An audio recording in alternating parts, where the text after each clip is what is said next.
আসসালামু আলাইকুম। আশা করি সকলে ভালো আছেন। আমিও ভালো আছি আল্লাহর রহমতে। এই যে নওগাঁ জেলা মান্দা থানা, আমাদের উপজেলা প্রশাসনিক ভবন মান্দা নওগাঁ।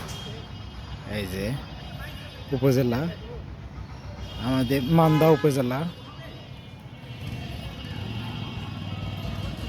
এটা নতুন বিল্ডিং হয়েছে, 25 সালে উদ্বোধন হয়েছে বিল্ডিংটা।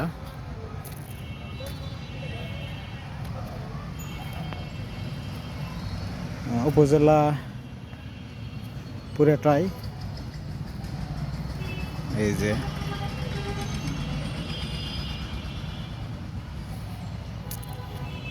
আলহামদুলিল্লাহ, সবাই ভালো থাকবেন, সুস্থ সুন্দর নিরাপদ থাকবেন, আমার জন্য দোয়া করবেন।